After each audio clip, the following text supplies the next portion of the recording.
Hello and welcome to my kitchen. I am going to create another special dish today. I gotta tell you a story though. I tried this dish before. My friend the chef came over. I asked him, how was the pasta? We did this great dinner, as you can see, as I'm showing you right now. The dinner was served, I cooked, I did it with all my heart, and then I'm asking him, tell me from 1 to 10. Yeah. 9.5. Oh my God, it's not a masterpiece. 9.5. I cannot accept that. So a 9.5 out of 10, that's just not acceptable in my book. It has to be a masterpiece.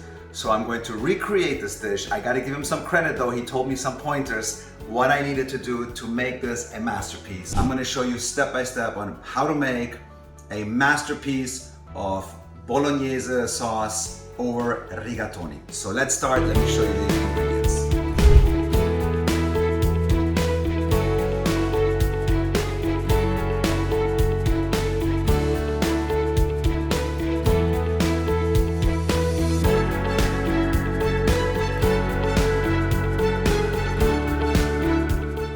As I said before in my other videos, it's all about ingredients. If you've got great ingredients, your pasta dish or whatever you're gonna cook is gonna come out okay. So we're gonna start with the tomatoes. I got 6 pints of tomatoes and I'm mixing them. So I got cherry tomatoes, I'm using kumata tomatoes, and I'm using Cabernet tomatoes. And I'm gonna mix them all in, grind them all up, and that's what's going to be giving me the base of my tomato sauce. Then of course, we need the meat. I bought 1 pound of ground chuck from Whole Foods here in South Florida, which is 100% organic. And I'm also going to put some guanciale. If you don't have guanciale, you can use pancetta. And if you don't have pancetta, you can even use some bacon. Then of course, I'm going to use fresh oregano right here. I'm going to take some garlic. And some people told me, just chop the garlic instead of just buying it already pre-made. So I'm gonna go ahead and chop it. I'm going to do an onion. This is going to be a yellow onion. And then of course, I'm going to use some Himalayan sea salt and my pepperoncini. I'm still trying to figure out what I did wrong last time, why this was not a masterpiece. And I think one of the reasons was the onion. If you saw in the beginning of the video, I had a different onion. I'm gonna change to a red onion. I think a red onion is more flavorful.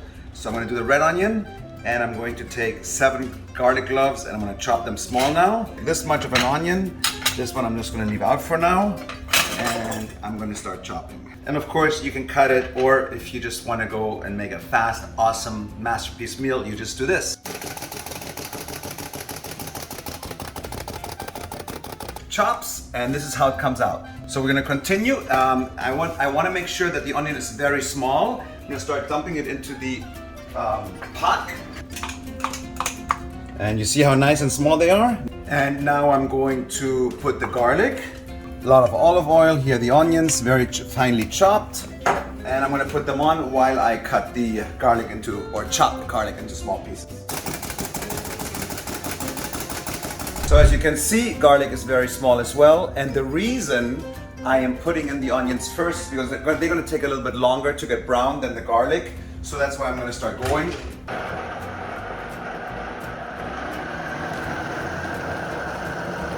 So now that I liquefied the tomatoes, put the garlic in there, and then I'm going to join the tomatoes in with the garlic and the onions. And this is how we are starting to get going on this phenomenal meal. And so the onions have been cooking here for about just a minute, and now I'm adding the garlic. Take a look at this.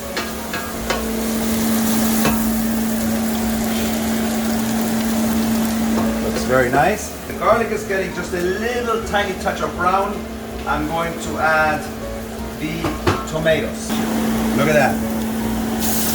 Oh yeah, I love it. So this right here, you gotta use a lot of onions and garlic. I hope you like onions and garlic because that's really going to give this sauce a kick. Now what's very, very important is what I do. And I know that chefs are going to say you gotta reduce it and this and that, and that's what I tried to do in my last meal. I tried to reduce it and used actually some tomato paste, which probably that's why it wasn't a full 10 masterpiece. So now I'm just going to use some cooking wine. This is just some cheap wine that I bought. It's a Cabernet, which is a stronger wine. And I'm just going to pour that in there, okay? And I'm just gonna let the sauce cook with the wine. Now, I'm just gonna use just a little bit more than one of those little bottles. That's really going to help the sauce a lot. Take a look how this looks right now.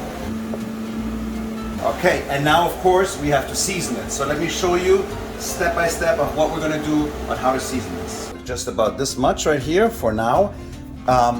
Remember, as you cook, you're gonna have to taste and just see how it goes and then add. So you don't wanna start with too much. This is again my famous borsai, which also has some salt in it, by the way, so don't overdo it. And then I personally love oregano. Now, in my last pasta dish that was not a perfect 10, I used actually fresh oregano. Again, you know, with fresh oregano, I don't know how much to use. With this, I know how to calculate it better. So I think oregano is extremely important in a tomato sauce, even more so than basil, in my opinion.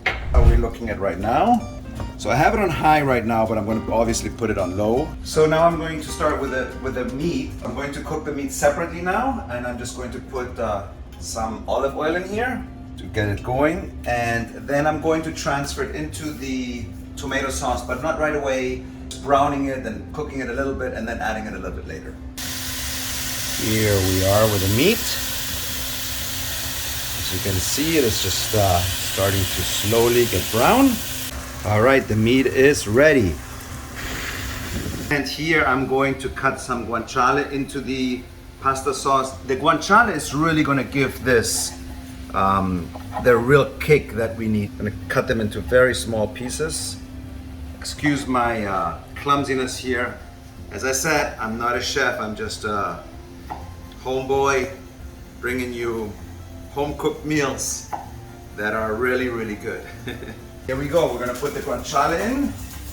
And you don't really need to put anything with the guanciale, no oil, nothing, because it's very fatty. So I just know it, this is going to be it.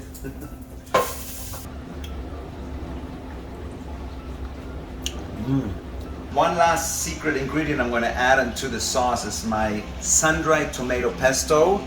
And it is, you can also use just regular sun-dried tomatoes. I bought this one at a place called Cheese Course here in South Florida, but that's also going to finish the sauce with a perfect touch. So let me just show you.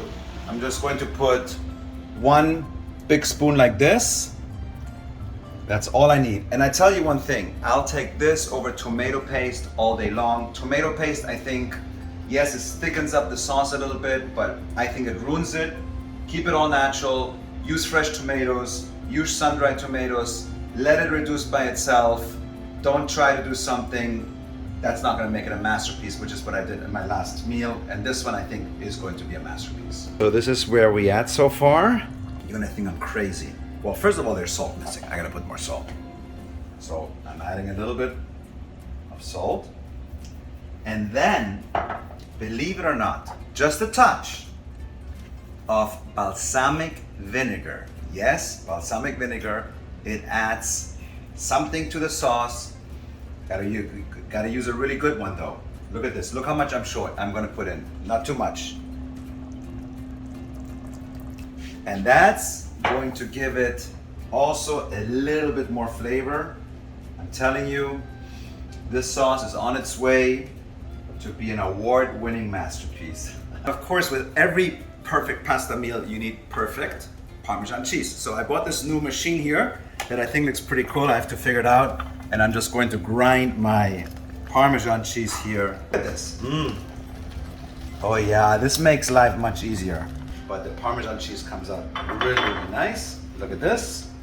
Voila, and I saved about 5 minutes worth of this grinding on the Parmesan cheese. So getting ready, almost done. Of course, we're having some very special guests over tonight. So I was thinking about, look at this. So this is the wine we're going to have today. Cheers! Ready? All right, I'm gonna drain the water. Come on. All right. The next thing I'm gonna do is I'm going to use my high quality olive oil. I'm going to add the sauce. So I wanna add the sauce for this pasta and leave some extra one. I don't want to over sauce it. I don't want to put too much in there. This is what we've got. All right, let's try the food, see how it tastes.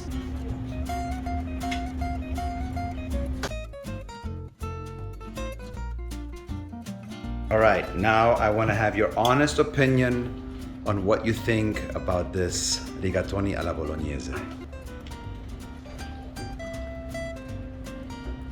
Fabulous. From 1 to 10, Perfect 10 in your world. in my world. You did amazing.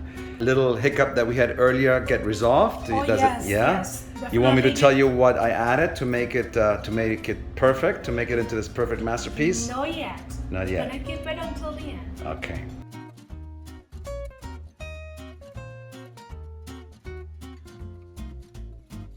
Well, being my own judge,